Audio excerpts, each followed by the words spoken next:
안녕하세요. 코인킹 곽도팔입니다. 오늘은 어제 말씀드린 것처럼 다음 달 6월 1일에 진행되는 양적 긴축에 대한 내용을 한번 다뤄보려고 합니다. 아마 많은 분들이 궁금해 할 거라고 생각을 하고 있고, 이번 영상에서는 양적 긴축이 뭔지, 그리고 양적 긴축이 과거에 언제 시행이 됐는지, 시행이 됐을 땐 이 증시에 어떻게 적용이 됐는지, 그리고 정말 가장 중요한, 그래서 비트는 오를지 아니면 떨어질지일 겁니다. 이제 하나씩 설명해 드릴 거고, 그리고 마지막엔 제 관점을 같이 말씀드리겠습니다. 우선 미국의 양적 긴축은 다음 달 1일에 진행이 됩니다. 양적 긴축에 대해 간단하게 설명을 해드리면, 양적 긴축은 시중의 유동성을 빠르게 흡수하는 통화 정책으로 유동성을 시중에 직접 공급하는 양적 완화의 반대 개념입니다. 양적 완화의 점진적 축소를 위해 자산 매입 규모를 줄이는 테이퍼링보다 더 빠르게 시중의 유동성을 걷어들일 수 있으며, 경기 과열 그리고 과도한 물가 상승, 즉 지금처럼 인플레이션이 높을 때 활용이 되고 있습니다.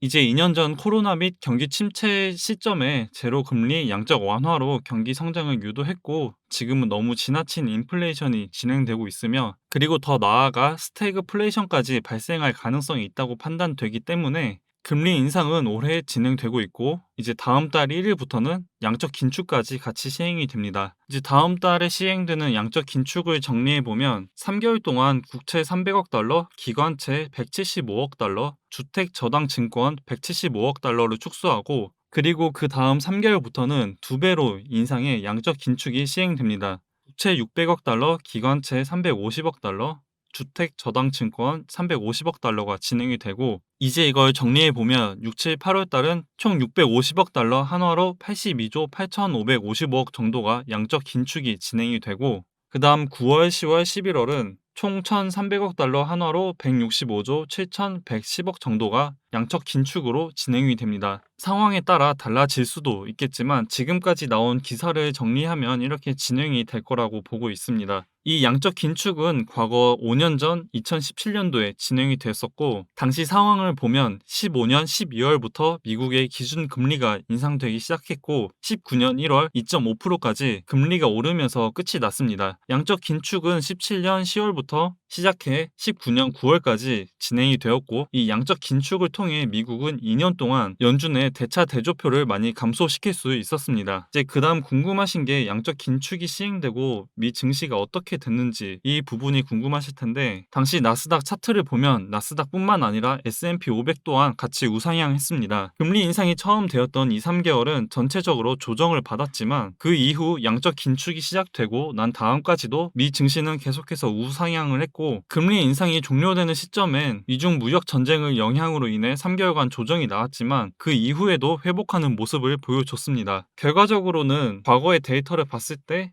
금리 인상과 양적 긴축은 증시에 큰 하락에 영향을 끼치지 못했다고 생각을 하고 있고, 다만 여기서 한 가지 생각을 해야 할 점은, 이때의 상황과 지금의 상황은 굉장히 다르다고 보고 있습니다. 저번 금리 인상, 양적 긴축은 금리 인상 기간만 3년 동안 진행이 되었고, 그리고 양적 긴축 또한 무려 2년 동안 진행이 되었지만, 지금의 상황은 15년부터 19년도까지 3년 동안 2.5%까지 올린 금리를 지금 현재 1.25%까지 올린 상태이며, 앞으로도 올해 5번의 추가 금리 인상이 남아 있습니다. 그리고 당시엔 기준 금리 인상이 시작된 다음 거의 2년 동안의 시간이 지난 후에야 양적 긴축이 시작이 됐지만, 지금은 올해 0.25% 금리 인상을 시작으로 바로 3개월 뒤 6월 1일에 양적 긴축이 시행된다는 점입니다. 지금은 과거의 양적 긴축과 금리 인상을 비교했을 때 상황과 속도가 굉장히 다릅니다. 숨 쉴 틈 없이 진행이 되고 있고, 그 당시와 지금의 유동성 차이는 비교할 수 없는 상황입니다. 이미 주식이나 암호화폐 시장은 최고점을 찍은 상태이며, 나스닥은 고점 대비 약 마이너스 30%, 비트코인은 마이너스 60%까지도 빠진 상태이기 때문에 지금 대부분 개인 투자자들의 투자 심리 상태는 공포에 휩싸여 있다고 보고 있습니다. 그리고 지금 가장 큰 문제는 아무래도 더 이상 끌어올 자금이 많지 않다는 것입니다. 지금 보고 계시는 이 지표는 글로벌 주식형 펀드에 얼만큼 유입이 됐는지 볼 수 있는 지표이며, 이미 이 투자 시장엔 역대급인 양적 완화로 인해 많은 자금들이 들어왔고,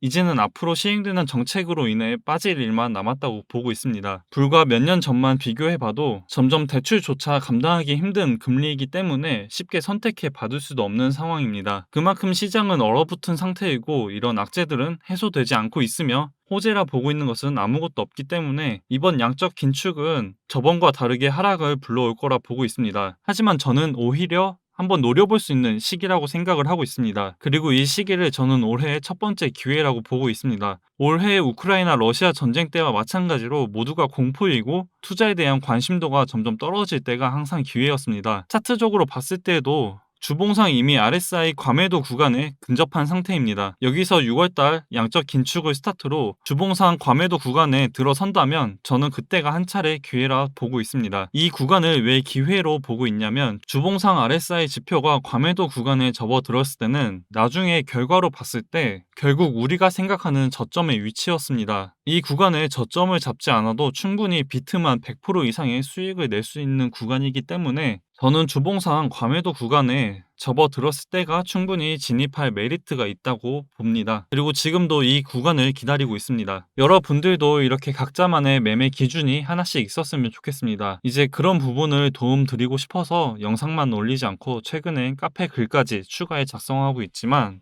결국 여러분들이 챙겨봐야 저는 도움이 된다고 생각을 하고 있습니다. 이건 저를 위한 것이 아닌 여러분들이 도움되는 것이니 이런 정보들을 잘 활용했으면 좋겠고 오늘도 17시부터 FOMC 멤버들 그리고 저녁 9시엔 파월 의장의 연설이 있습니다. 파월 의장 입 하나로 미증시 비트코인이 흔들리기 때문에 지금도 비트코인 2.44%가 상승 중에 있지만 변동성 다들 조심하시고요. 오늘 단기적인 관점은 이 하단 추세선을 이탈하지 않는 이상 계속해서 상승이 나와줄 거라 보고 있습니다. 제 기준에서는 29.9K만 깨지 않는다면 지금 같은 추세를 이어갈 거라 보고 있고요. 이제 일봉상으로는 봤을 땐 그동안 계속 말을 해왔던 것처럼 단기 반등을 노려볼 수 있는 구간입니다. 이미 RSI 지표상으로도 과매도 구간에 이제 막 들어온 상태이고 테더 도미넌스 또한 일봉상으론 과매수 영역으로 들어왔으며 주봉상으론 아직 들어오지도 않은 상태입니다. 오늘은 이 29.9K 라인을 잘 지키는지 한번 확인을 하면서 매매하시는 걸 추천드립니다. 만약 4시간분 기준으로 29.9K 라인을 깬다면 추가 하락을 볼 수도 있는 상황이기 때문에